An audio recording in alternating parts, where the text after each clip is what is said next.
Welcome to Community Cop. My name is Julian Harper, one of the co-founder members of 100 Blacks in Law Enforcement Who Care. I'm here today with two of my co-hosts. First of all, Noel Leader. Peace. Second of all, Michael Graves, a.k.a. Big Mike. Namaste. And as you guys know, this is a live program, and in approximately 25 minutes, our phone lines will open, and you guys will have an opportunity to discuss some of the things we talk about and some topics that you may choose to discuss that we had not mentioned. As customary, as always, we have our in-house historian, Michael Graves, who has a few historical pieces that he'd like to mention. Go ahead, Mike. Yes, with respect to time, we're going to have to move this real fast. This is the birthday of A. Philip Randolph. Certainly, you know, a great union leader in his own right, sleeping car porters, civil rights icon. Also, this is the anniversary of the Bay of Pigs, 1961, the plot to take over Cuba. This is also the anniversary of the Oklahoma Federal Building, which killed not only adults but several children, quite a large amount of black children in Oklahoma by terrorists. Also, this is the anniversary of when the great Harriet Tubman, Sister Warrior, started the Underground Railroad in 1853.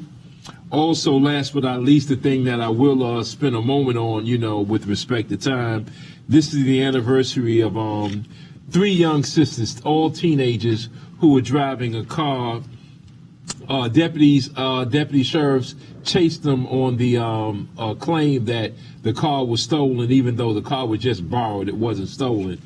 And they chased them into a small lake area where the young girls drove into the lake, and the deputies stood by in St. Petersburg, Florida, and just watched and mocked them as they drowned to death. And you could overhear the radio transmissions and hear them talking about, whoa, I hear them, they just about gone now. Yeah, they dead now. They just mocked three little girls while they died in plain sight in real time, and they did absolutely nothing with respect to calling emergency service, fire department, what have you, to pull them out of the water. They didn't try to do anything themselves. They just observed it from a distance and watched them die, drown to death. So this is their anniversary, and wanted to at least acknowledge that, because that only shows you that law enforcement is supposed to preserve life, have a high value on human life, and yet three little sisters,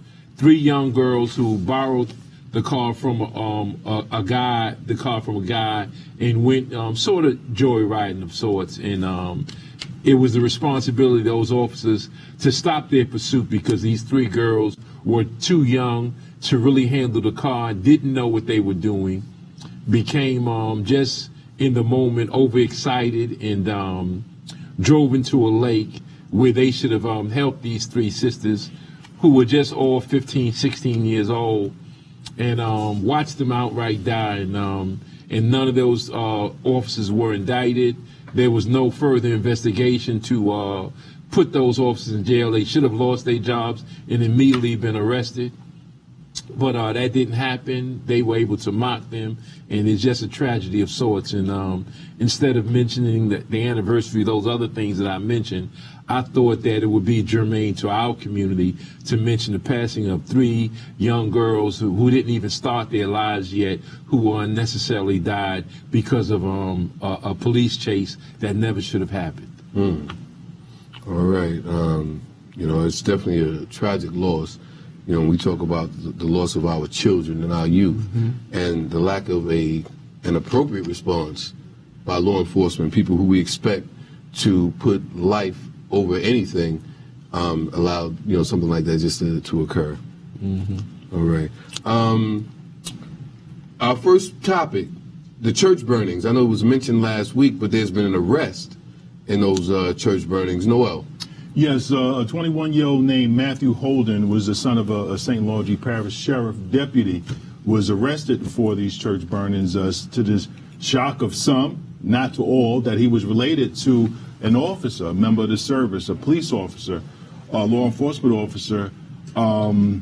This is his son. Now, some people may suspect how, the father didn't have any inkling that his son had these kind of notions. But, of course, the father's not going to be on trial. It's the son who was arrested. He's yet to be charged or racially. They're still not, at this point, not calling it a racial motivated crime, which, all of us here don't think it's by coincidence that he targeted black churches. And I remember when I did mention this to Michael last week about the rash of black churches, that there's another rash. So, Michael said to me, when did it stop? Right. When was there a time in this country that black churches weren't either firebombed, target of arson or vandalism?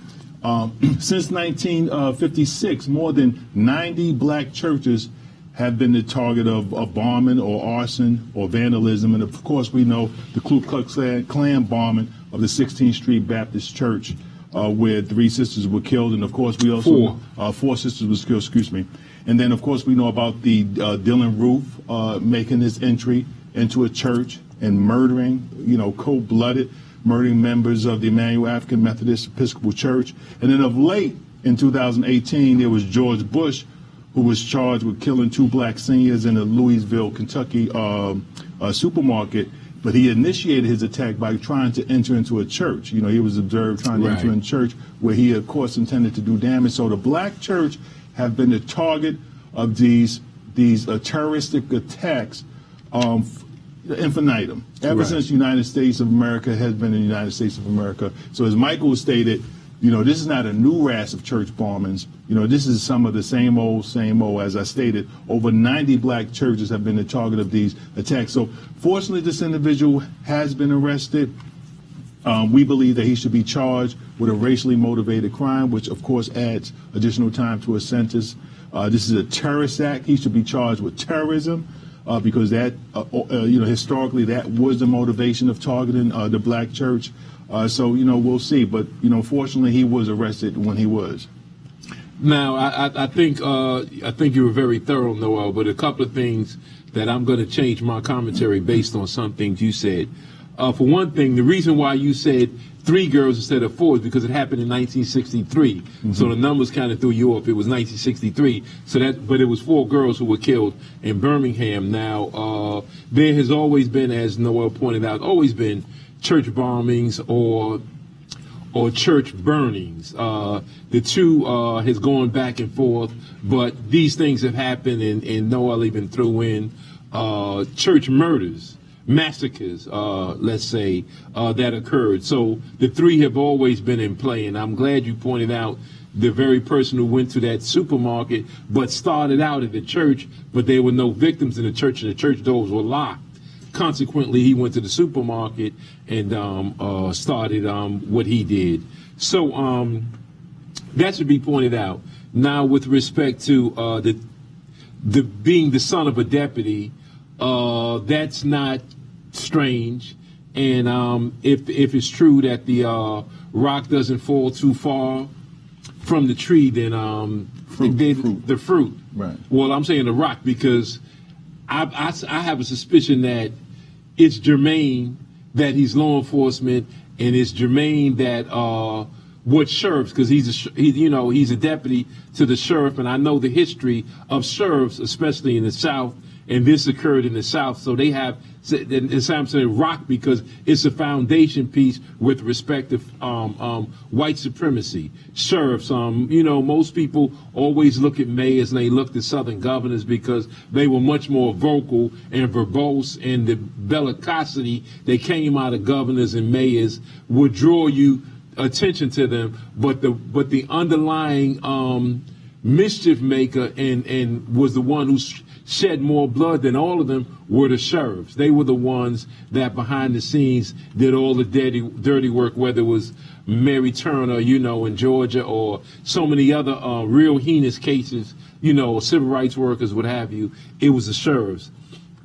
Now, what we have to understand that this evidence was overwhelming. Now, you had the state fire marshal Browning said 2 weeks ago that it was a lengthy process. It was difficult. He wouldn't even say at that time that it was arson. He was just investigating the fires, but would not say it was arson.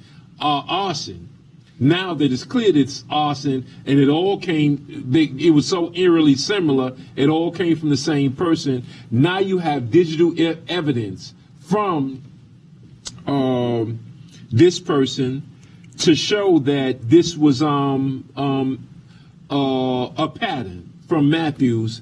It was a pattern.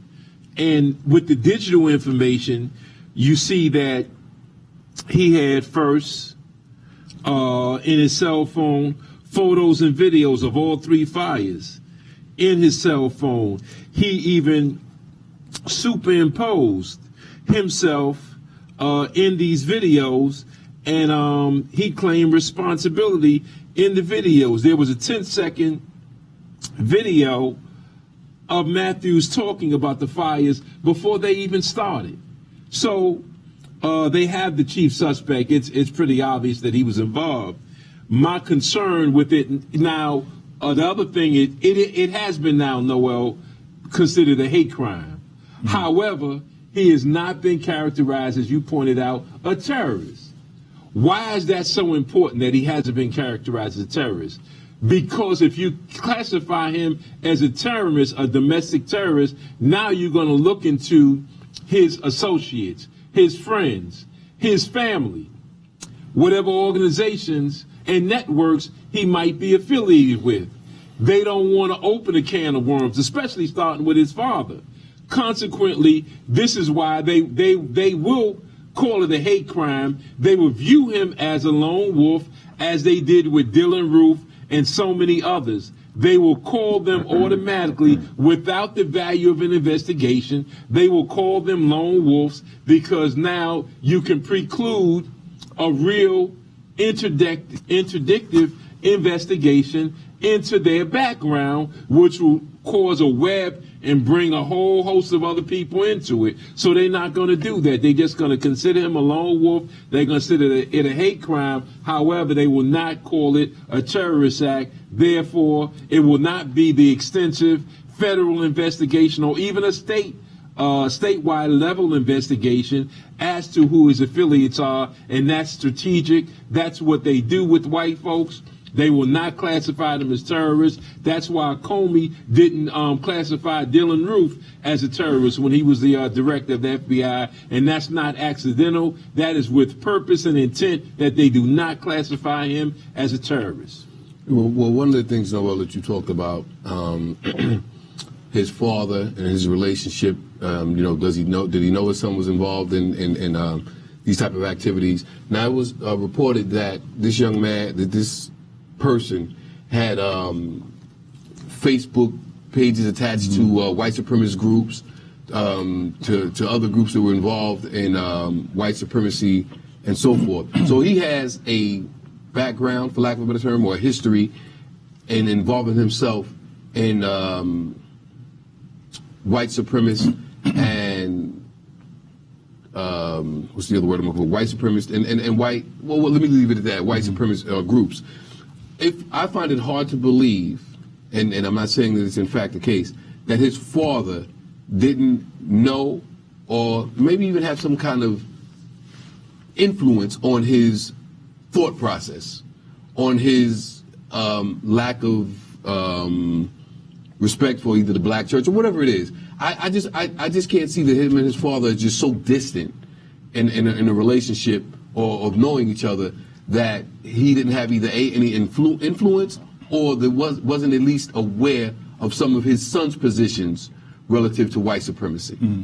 Yeah, it's definitely hard, and this is a problem a lot of times when you have people who have these overt white supremacist notions, and they don't try to hide it. They're just outright racist. But other individuals who may be white, who don't consider themselves racist, say nothing or do nothing as it relates to checking that person. Mm-hmm. That many times in the New York State Police Department, when we had to sue the police department because of this racist, racial practices, discriminatory practices, hostile work environments, black officers always have to sue. Black officers always have to complain. White officers who claim that they aren't racist never intervene and say, yo, this is not right. They never intervene when they see that another officer is acting, inappropriately. So his father, you know, the true and the fruit and the rock, you know, don't fall too far from the tree. So perhaps, you know, and I'm not going to condemn the father because I don't know him. Right. But you know, he grew up under his father's tutelage. Right. So perhaps he got that from you know, these kind of notions from his father. But it yet remains to see. But I agree totally with what Michael says. There's a consistency. When these terroristic acts occur, they never want to charge him as a terrorist because, like Michael said, they'd have to broaden their scope in terms of this individual's communications, who he was in contact with. And as you stated, it might be a reflection of his father, you know, or relatives. Well, I mean, at least start with the friend. He did call a friend before he even started the fires. He did a 10-second video talking about black church burnings before he even started. So, worst case scenario, start with that friend. Why did he communicate to that person? Is that a chain of command? Is that one of the people that he's affiliated with, under him, over him? Is there a command structure in place somewhere in there? So we don't even have to look at the father. The father's a law enforcement person, a deputy. Okay, I'm just saying, let's, you know, you've already looked into his phone, you have his cell phone, go deep into that cell phone, get on his computer, start there, start the way you would do any investigation, start the way you would do it if you just heard this person talking to the Nation of Islam, a Black Panther Party, any nationalist group, any Pan-Africanist group. Do what you would do if it was a black nationalist, somebody adhering to the philosophies and opinions of Marcus Garvey or others. You would look and form a real investigation, develop a web as to all the affiliates, associates, networks, organizations, what have you. You would do all of that. So do this in this particular case, because it's your responsibility, because even though there was not a loss of life, thank God, in this particular situation, this was a person on the move, young person with the energy to continue doing this. Eventually, there would have been a loss of life.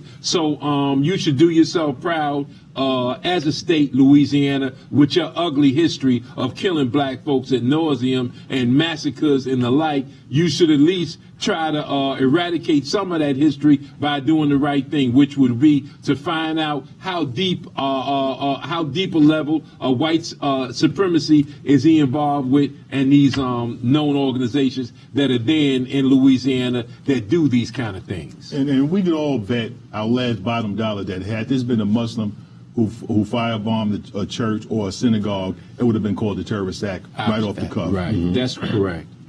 All right. Next topic. An 11-year-old was beat by a police officer. Michael. In this particular one, and this is also in Florida. This is St. Lucie, Florida, which is not far. Again, we're talking about the South. The sheriff in this particular case is refusing to fire the deputy. Now, he's saying that the deputy did his job. This 11 years old now, male black child, he claims did not listen to the verbal instructions of the teacher. They were called, and allegedly he walked out of class. Now, the video shows this young black man walking out of the school.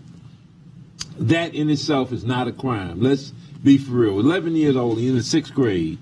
This is what the deputy did to the 11 years old. He said that while the student started walking, the deputy, after ordering him to stop, and the child wouldn't stop walking away from him, he claims that the child had a serious look on his face while he ignored him. He had a clenched fist and agitated expression. His brows turned downward. I don't know how your eyebrows turn downward, but he claimed that his eyebrows turned downward and that the young man took his fist and was punching his open palm in his other hand. Consequently, he snatched the child while he was walking away from him, mind you. He snatched the child, picked him up over his head, and slammed him down. It was almost like you was looking at wrestling. He actually walked behind the child. I wish they, Nat would show the video. And the video, like I said, is in St. Lucie, Florida. It shows the 11-year-old being picked up over the deputy's head, and he slammed him down to the ground, cuffed him, and arrested him. Before ignoring verbal commands. And I would say that that's a given. I'm going to give the deputy that he ignored his orders to stop, and he walked away. But before he turned and walked away, he was able to notice that agitated expression, his eyebrows downward, and that he was pounding his fist into an open palm, and walked away, mind you, after all of that. So obviously the 11-year-old was in control. He was able to walk away. What gives you the permission and the right to now snatch him, lift him over your head, and slam him down to the ground, and then cuff him and arrest an 11-year-old for refusing a verbal command from a teacher? Let's say it started with the teacher. So because he was so-called disruptive in class and did not listen to the teacher, he ends up being slammed to the ground. Would you treat a little white girl or a little white boy the same way? He's not the animal. The 11-year-old's not the animal. You the damn animal, and a no-good, low-life coward for doing something like that. And that sheriff should be ashamed of himself for not taking that deputy's job right away and bring him up on not only departmental charges, but criminal charges. And you say a lot of rhetorical points, because there is no shame in these individuals of their mistreatment of African Americans. He should, as you stated correctly, but they're not. This is happening all over the country. This is happening far too often. And all of us know as former law enforcement officers that when you use physical force, it should be consistent with the force that's being used, that the person you're trying to apprehend is being used against you. So it either should be equal or perhaps a little more. Now, for simply an 11-year-old child, I don't know what kind of force that needs to be utilized in terms of apprehending an 11-year-old child, but to lift him up and body slam him, and you can actually kill somebody by doing that. Absolutely. It's totally ridiculous. And for the mere fact that it was on video, shows that these officers, their criminal behavior is outrageous. And the only time you really should cuff the 11-year-old is when he presents a danger to himself or another person. I don't even know why you want to handcuff a 6-year-old, right. Somebody in the sixth grade, 11-year-old. Yeah. So this is right here. Look at that. This is in the front on so many angles, and you can really injure somebody. Did you see that? He lifted him over his head. Yeah, by that tactic, totally ridiculous. And as you stated, there definitely should be some kind of discipline. But we're seeing this far too often. This rough treatment of our children. And all he's doing is walking away from He's him. walking away. If you want to tell a kid, yo, listen, man, I want to speak to you, and try to, and the police officer's responsibility is to dissolve or lower the intensity of a situation, is trying to bring calm to it, not to bring it to another level. This individual presented no physical threat to this police officer, so it's just so much of what we've seen. And the bad part about this, Julian, and you will agree, is that these law enforcement agencies are penalizing these police officers, so they feel that they have liberty to do this. All they have to do is articulate why they did. His eyebrow went down. Mm-hmm. He was punching his fist. All of these little words, that they're trained prior to. Now a lot of police officers, when they approach somebody say gun, or somebody say, make stop resisting. All of these code words are going out before these police officers, engage in their overtly aggressive activity to cover themselves. But that's very unfortunate, and I have to say diabolical, only because I haven't used that word in a couple of weeks. Right. There is a real, and I say this frequently. Devilish. I always say this frequently. There's a dehumanization, and I have to say now that it's even deeper than that. I always say there's a dehumanization of African people by law enforcement. Like, they have no sense of compassion. They have no sense of humanization that exists within our community. But it's deeper than that. It's so much deeper than that, because there's no way that anyone could find the ability to justify the treatment of anyone, a 16-year-old kid, in that manner. Mm-hmm. an 11-year-old child in that manner. That is ridiculous. And then, now you have to think about it. The officer did it. His supervisor, for lack of a better term, condoned it. That's right. There is a criminal justice system that hasn't addressed it.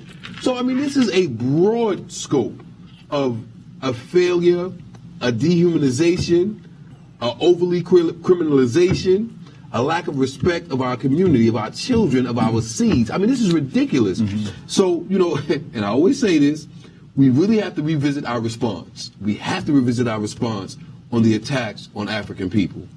Well, and I concur with what you said. When I say that, I mean a collective response. I concur with what you said. Now, that is not in any way an institution unto itself, even though sheriffs have been so independent, for hundreds of years in the South. They have acted independently, as if there are no mayors, no governors, what have you, no state attorney generals. There are congressional seats that are black in Florida. There are state assembly seats in Florida that are black. Obviously, the Republicans run the state. That's a given. However, they are black individuals and black organizations that need to all unite and put their feet down. Their feet, put them down. Whatever you got, throw all your chips on the middle of the table on this one. The 11-year-old was walking away, even though the officer claims he had agitated expression on his face. We reading expressions now, 11-year-olds. So the expression was there. The eyebrows were turned down. He refused a verbal command. He pounded his fist. But the bottom line was, when all is said and done, if you give that any merit or gravity, how do you explain him walking away? So it wasn't like he was getting ready to punch at the officer. He was walking away. The officer ran behind him as the child walked away, ran behind him, picked him up by the seat of his pants and the shoulder area, lifted him over his head, and slammed him down. That you can't get around that. And for Sheriff Mascara to justify it by saying that the officer said this person was being difficult and this person had this kind of expression and all those things, these were all excuses that you would never make if that person was white and that officer was black. You would never allow a black officer under your command to do something like that to a white person. But they allowed it, and now the whole world sees it. You have elected officials in Florida. Damn it, do your job for once. You're sitting back collecting a check, not representing people. You just in the office. Damn it, use that office. Adam Clayton Powell used to be in Harlem, and he was the congressperson for all of black America. Fought the good fight for all black people all over the country, not just in Harlem. You're there in Florida. You have an elected seat. Use it. And Julian, to your point, and we've talked about this many times in our program, where we see, because with the advent of videos, now we're seeing a lot of these horrific criminal activities, being conducted by police officers.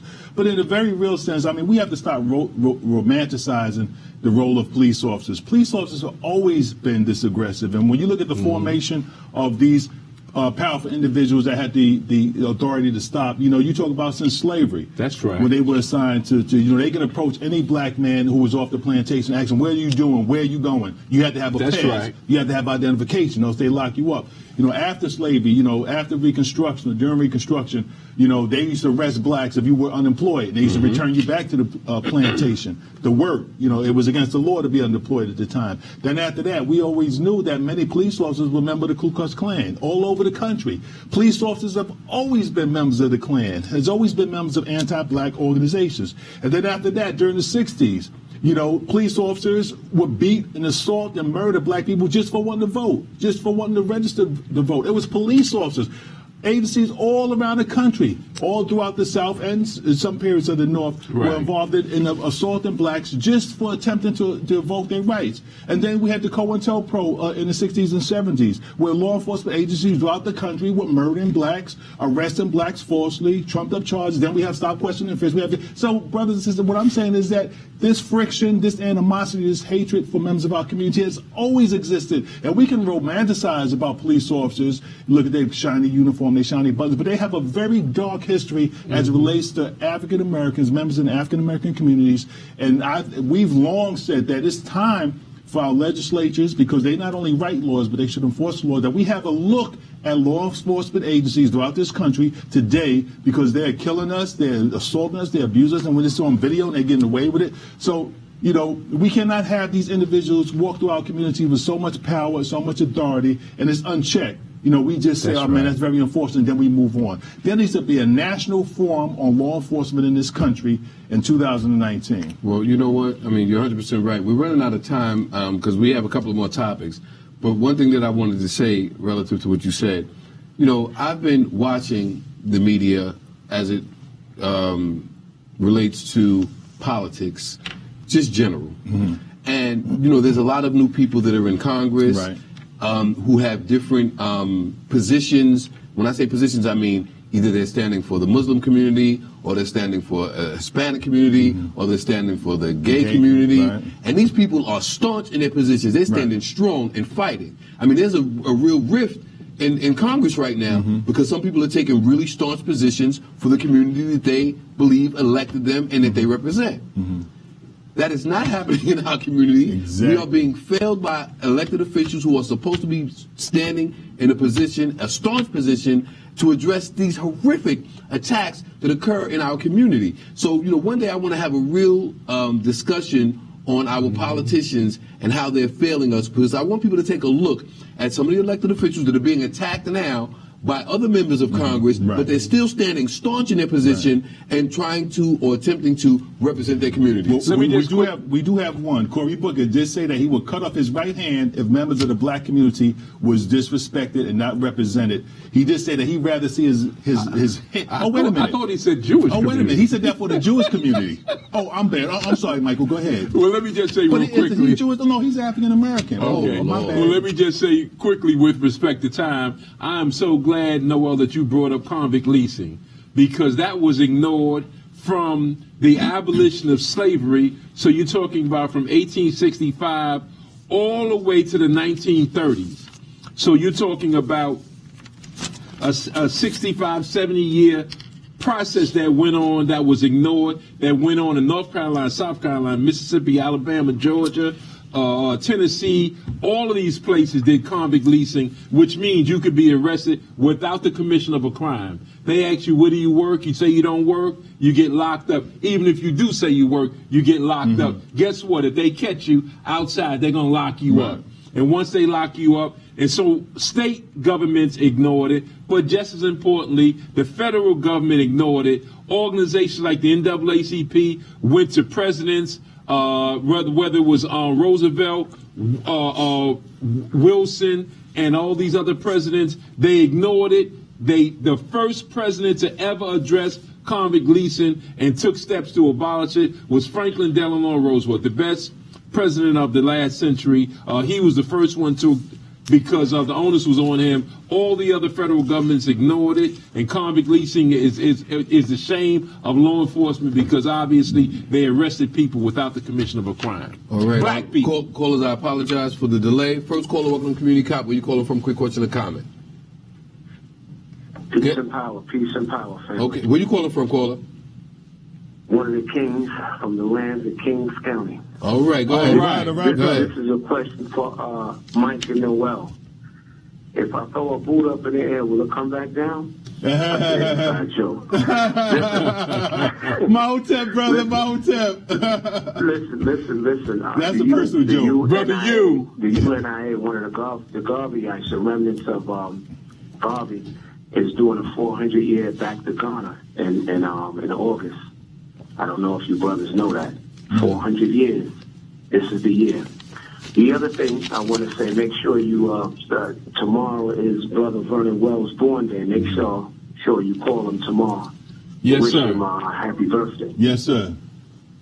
Peace and power, family. Thanks for Peace and calling, power. Brother Yusef. Brother Yusef, just right. want to thank you so much for always supplying the community cop family with so much information. Brother, appreciate it so much, and stay strong, and thank you for reminding those who might not know that certainly one of our warrior kings, Vernon, this is our Earth Day tomorrow, so definitely we on it. All right.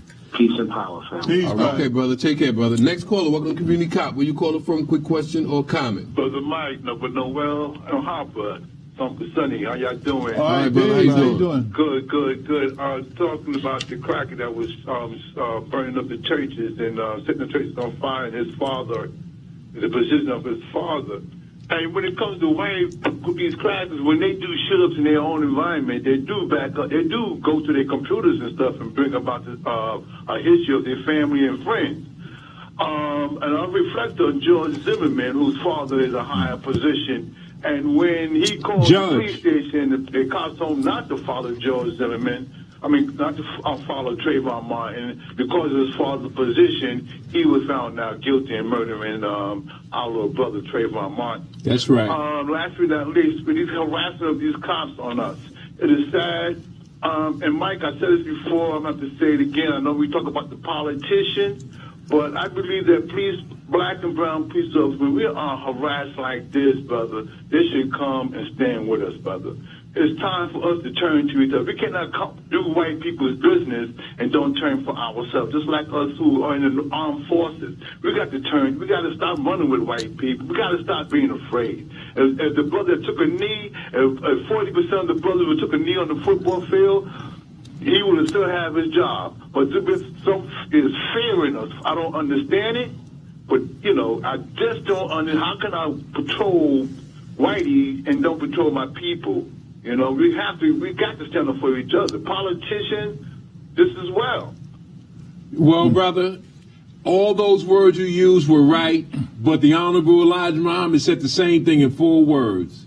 Accept your own and be yourself. Be yourself. Thank you, Brother Mike. Love you. And brother, you need to know, because I saw you there last week, the sentencing for Chanel Lewis is tomorrow, 9 o'clock in the morning, 12501 Queens Boulevard, Queens Criminal Court for Chanel Lewis. The sentencing is tomorrow. And we wanted to talk about that, but unfortunately we ran out of time. We didn't get the time, right. Next caller. Welcome to Community Cop. Where you calling from? Quick question or comment? Next caller. You on the air? From home. Okay, brother. Peace, brother. My hotel. Well, brother, the black man has no right that the white man has to respect. Right. And also, Trump, if you brothers remember, has been instigating this type of behavior all along. He even told the policeman at that conference, treat people a bit more rougher. What people was he talking about? He was talking about black and brown people, right? And also, brother, my last point is this. We got to look at how this country and this government is letting Trump get away with what he's getting away with. How are you going to appoint someone who's going to protect you when all along we've been finding out that you've been a traitor and committing treason with Russians against this country since you become president? And the people that's filing, that's telling you another thing. It's telling you that they don't care and they will go along with Trump because that's what white people have been doing to black people all along. You brothers keep doing a great job, and may Allah bless you and your family.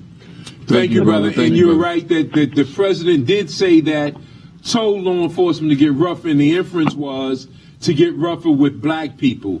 We know it goes without saying that crime in America has a black face, unfortunately, because there's a white media. It's not that we're excessive when it comes to crime, because the greatest crimes have been committed by white folks, and I wish one would call in and challenge me on that, and I'll lay down all the massacres and all the dirty crimes that you've done and that you're doing currently right now. But thank you for also the fact that not only was the president, he had an Attorney General, Sessions, who addressed the sheriffs the largest convention of sheriffs in America, their national board, and he addressed that convention, that national convention, and he told them he respected sheriffs for their history. He said, Anglo sheriffs. He said, I respect the history of Anglo sheriffs. So he didn't want to mistake any black sheriffs that he respects that he respects black law enforcement. He said he respects white law enforcement. He made that crystal clear because he prefaced the term with Anglo history of law enforcement, especially from the sheriffs. All right. Next caller, welcome to Community Cop. Where you calling from? Quick question or comment? Yes, this is the poet. I have a comment. Go ahead, brother. Get ready to clap already. Yeah. In deference to Brother Leader, I named this poem Firebolical. Oh, all right, okay.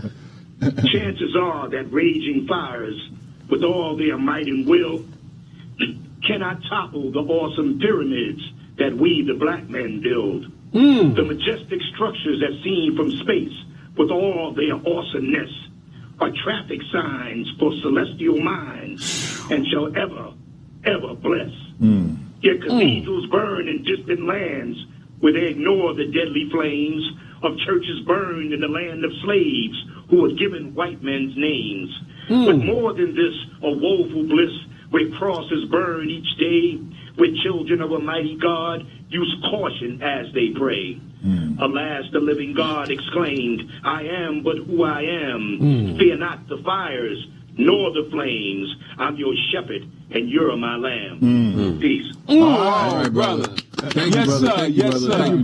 Thank you. Yes, sir. That was awesome. All right. And it was tied diabolical. Your Yes, word. sir. Oh, He named it Firebolical. Firebolical. Firebolical. Oh, all right. Nice, brother. We appreciate you, brother. Thank We you, really brother. appreciate you. Man, that was All right. awesome. That was awesome. Next caller, welcome to Community Cop. Where you calling from? Quick question or comment?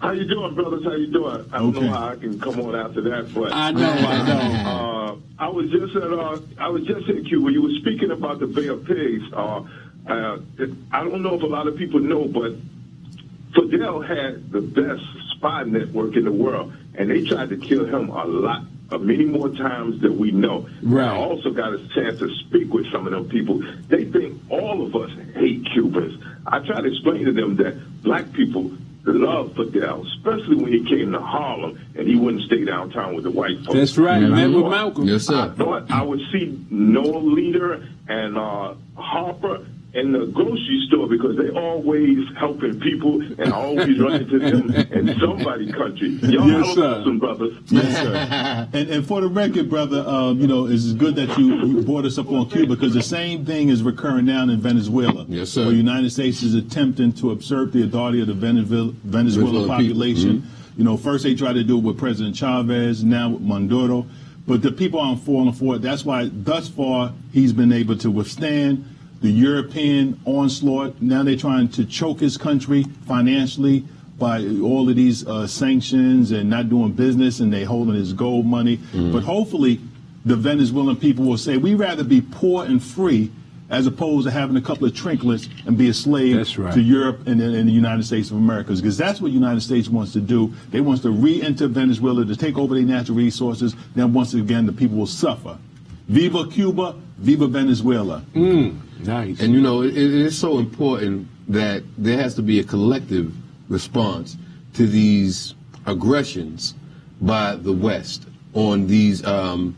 And I don't see people like to define them as these third world nations, and I refuse to say that. Exactly. I refuse to say that. First So there world. have to be a real collective response because these people are, what's that word, Noel? Diabolical. So we really need to respond And the correctly. history of America dealing with Latin America is not even debatable. Right. The mistreatment. The United States has always supported dictators, who were in their pocket, who allowed them to control the natural resources. Now that a lot of Latin American countries have freed themselves and have elected presidents who believe in a different kind of philosophy, more of a socialist nature, where the natural resources should be shared as opposed to one company or one family owning the natural resource and being super rich. Right. They say, no, this rich has to be shared, and United States and European nations and Canada, are against that. We'll sit by and see, but, our prayers go with the Venezuelan people. Absolutely.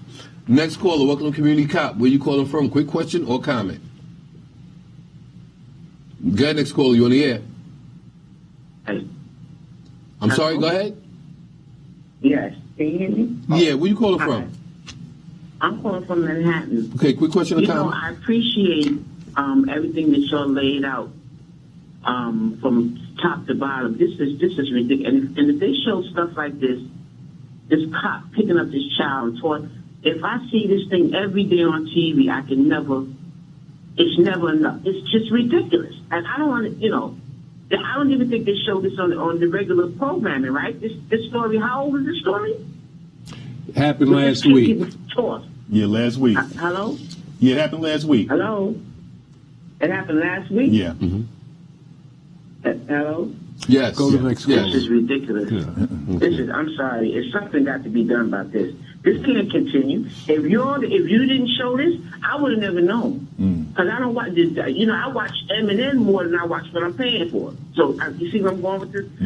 This can't continue. I'm sorry. Something has to be done with this. All right. And church burnings and all that kind of thing. Just like y'all said, as criminal, if it was a Jew or some other synagogue or something, it'd be written in the sky. But when it comes to us, they scribble on our those black, downtown, they have the burial sites, all that scribbling they did, that didn't make it hard, that barely made the media. Aaron tried to do a little something with it. It didn't go anywhere. And all this time, they just like wiping their feet on us. And it's like, we got to come up with a formula. This can't continue. Okay. It's got to stop. Thank you. Thank you for your call. We appreciate it. Next caller, welcome to Community Cop. Where you calling from? Quick question or comment? Brother Ray, how you doing, Mike? Julian, how you doing, Noel? All right, brother. Ray, how you doing, brother? Okay, listen, the 24th, April 24th, Professor Mackey's lecture series in full effect. Topic, Black organizations. I want to thank Brother Michael Graves for coming down and correct analysis on that. Chanel Lewis case, sentencing, please try to be there. I'm looking at that ghetto area out there in Howard Beach, where they are so sick, they are willing to still try to keep that community clean by knowing that one of their own did that to that young lady, and they just picked up any black person. 560 black men were swabbed. That's right. That means they probably were swabbing them every 2 minutes. Trumped up charges by the police department, and they're still trying to protect that community to make America think that community is squeaky clean. It's going to be on their minds that they know deep down that one of their own did that to that young lady. But I feel real sorry for that brother Lewis, because he's going up in Bigfoot country, and I hope God be with him. Thank you very much, Community Cop. All right. All right. Peace. Thank you for your call, brother. We appreciate it. Next caller, welcome to Community Cop. Where you calling from? Quick question or comment? Hello? Yeah, go ahead, caller. Where you calling from? My name is George. I'm calling from Washington Heights. Okay, go ahead. I was in the Bronx the other day, and a black brother, he bumped into me. That's why white people don't respect black people, because we don't respect ourselves. White men think black people are stupid. They think we fool. That's why we don't get no respect. Now, if black people stick together, stop hating each other and bumping into each other, try to hurt each other, kill each other, and then the white man to give us some respect. And that's all I had to say. Okay, don't hang up. Don't hang up, brother. Just don't listen. hang up. Just make Are, sure. are you still there, brother? Hello? Okay, go ahead. Okay, I mean, I understand what the brother's saying, and some of the skirmishes that we have, the ridiculous skirmishes that shouldn't happen. But don't think for a minute that because you say that black people don't respect each other, and don't generalize about us. There may be some black people that don't respect other blacks. There's whites who don't respect other whites.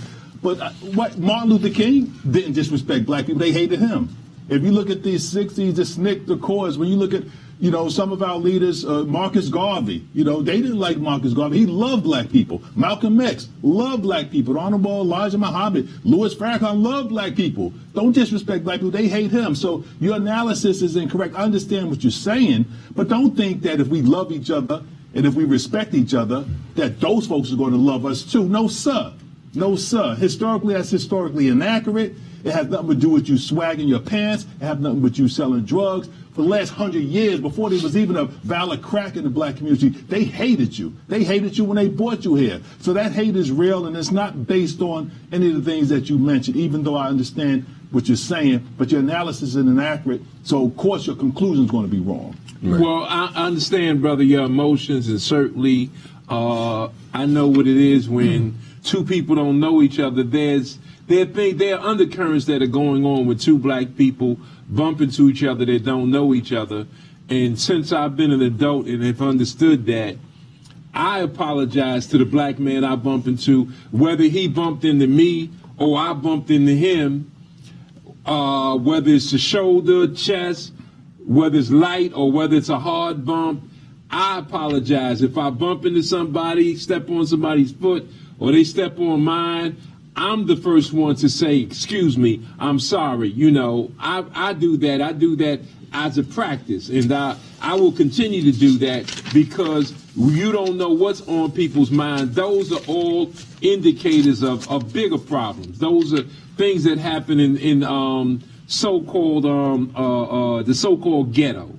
You know, those are things that happen when people are deeply entrenched in poverty and they have insurmountable problems, or at least what they perceive to be insurmountable problems. So that's indicative. Rich people, they don't start fighting if they bump into each other. That's a poverty thing, and unfortunately this is part of negative pathologies that we've inherited because we are nice people, we are decent people by our very nature. So if you can, brother, you know, and I'm not telling you to do it, but I'm asking you that if you can, the next time a person bumps into you or you bump into them, it's nothing wrong with saying I'm sorry first. You know, there's nothing wrong with that. Brother, I don't believe that there is a connection between the white supremacy and the hate that white people show African people and African people's response amongst one another. I don't see the connection. I don't see a nexus there. You know, there's been attacks on African people by white folks since the beginning of time, since we've been here. So, and we can't attach their mistreatment of our community based on the issues that we have within our own community. Mm-hmm. So, brother, I think you should revisit it if you can and just try to look at it from another perspective. But we appreciate your call. Next caller, welcome to Community Cop. Where you calling from? Quick question or comment? Okay, caller, you on the air? Go ahead, caller. You on the air? Yes, gentlemen. My question is, I'm calling from Crown Heights, Brooklyn, and okay. I just want to know, what do you think is the social relationship right now is happening with gentrification, and how those social norms are affecting the black community with gentrification happening throughout our community? Well, I'll say this real quickly. Whether you like to use the term gentrification, Noel doesn't like it. He uses other terms to describe it. But this level of turn it off. This level, because it's coming back at us. This level of urban renewal, ethnic cleansing, whatever you want to call it, it is detrimental to the black community. We are suffering from gentrification worse than anybody. They are using eminent domain. They are using whatever the protocols, anything under their purview. They're coming in the communities. They're using the banks. They're using the police department. They're using our tax dollars. There's a white woman that just moved recently right near me. She said they gave her loans. They gave her so much money, she don't even know what to do with it. She said they even gave her solar paneling. They gave her everything without her even asking it to move her into the black community. That's going on in Bed-Stuy. That's going on in Flatbush. That's going on in various areas where white folks are coming from all over being thrust. And those black people that move out, we don't know where they at. You know, the city had a thing, I think, Noel, where they were moving people to Jersey and other places, paying them to leave. So they're trying to make this city as white as humanly possible. Brooklyn used to be the blackest borough. That's changing in plain sight. Well, I know Noel used to call it land. Noel calls it land grabbing, and that's what it is. But it is having a larger negative effect on our community. But we ran out of time. I'm gonna let Noel say what he wanted to say. Right. You know, historically, everybody know white folks don't want to live with black folks. You know, you move in a white neighborhood, they move out. They move in your neighborhood with the idea that you're going to be forced out. So all of these white folks that are coming to Bed-Stuy and other parts of New York City and Harlem, they don't move there because they want to share that community with you. They move in there knowing in their head that one day everything's going to be so high that you can't afford to live there. And these are not no conservatives or no Republicans. These are like your so-called Occupy Wall Street types with the tattoos and the earrings and supposed to be liberal, supposed to be progressive, that are forcing you out of your community. It's a bad thing for black folks. These white folks do not want to live with you. They never have, never want to. Like I said, you move in their neighborhood, they move out. They move in their neighborhood because they want you to move. They want you gone. And this happened all over the country. It's happened in Washington, D.C., but as Julian looking to give me that look, it'll cut it short. But we'll talk about gentrification at future programs. Our politicians is doing nothing. Yeah. And we have they're part of the problem. There's a couple of topics that we didn't get an opportunity to talk about. We'll get to them hopefully next week. Our last couple of comments, Noel. Peace. Little Mo, Liddy Lou, Kitty Cat, love you all. Knowledge is power. And Cut Master, we love you, Vern. Glad to see that you're getting much, much, much better. Yeah, cut master, cut faster. For the record, let's just say certainly the stakes are high. We understand the time in which we're living in. We need to go out there, even though tomorrow is the final hour. We need to go out there and to see the sentencing, and hopefully we can start to start an appeal process for Chanel Lewis, who was unjustly convicted last week. We believe that again, black man, black woman, protect the black child, accept your own, be yourself, and that's going to be the only way forward. Any other way will lead to death other than unity. All right, we'd like to thank our producers, Sheila Berry, Nat Wood, Veronica Kidd, Rich, everybody that assisted getting this program done. Harper family, I love you, Darlene Sharon, Vernon Wells. Happy birthday, Eve, brother. Yes, sir. We love you, brother, and we want to see you back at 100%. We know you're about 97 now, and